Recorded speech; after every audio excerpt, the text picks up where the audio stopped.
প্রতিদিনের রান্নাঘরে ছোট ছোট অভিজ্ঞতাগুলো একদিন বড় এক গল্প হয়ে ওঠে।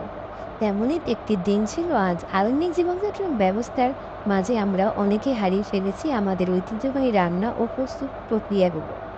কিন্তু সেই পুরনো স্মৃতি, মাঠ, দাদির ঘর ভরা ঘ্রাণ আর রান্নাঘরের উষ্ণতা যেন আজ ফিরে এসেছে নতুন করে। আজ আমি সিদ্ধান্ত নিয়েছিলাম খাঁটি ঘি নিজের হাতে তৈরি করব, ঠিক যেমনটা আগে আমাদের বাড়িতে হতো।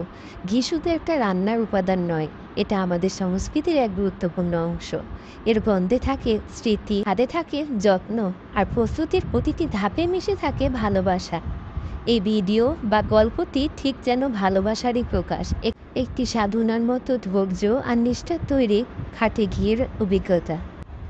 ঘি তৈরির পুরো প্রক্রিয়াটি ছিল ধৈর্যের, যত্নের আর একান্ত ভালোবাসার বহিঃপ্রকাশ। প্রতিটি ধাপে আমি অনুভব করেছি কতটা শ্রম আর আন্তরিকতা লাগে একটি খাঁটি ও বিশুদ্ধ উপাদান তৈরি করতে। নিজের হাতে তৈরি ঘি শুধু শরীরের জন্য পুষ্টিকর নয়, এটি মানসিক শান্তিরও এক উৎস। যখন রান্নায় এই ঘি ব্যবহার করব, তখন শুধু স্বাদ নয়, প্রতিবারই ফিরে আসবে আজকের এই অভিজ্ঞতা, ঘ্রাণময় স্মৃতি।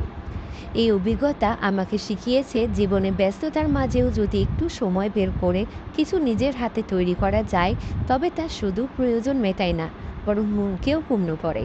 আপনাদের সঙ্গে এই গল্প ভাগ করে নিতে পেরে আমি সত্যিই আনন্দিত। আশা করি আপনাদেরও এই যাত্রা ভালো লেগেছে। ঘি বানিয়ে দেখবেন, কেবল রান্না নয়, মনে হবে একটা সম্পর্ক গড়ে উঠেছে নিজের সঙ্গে, নিজের শিকড়ের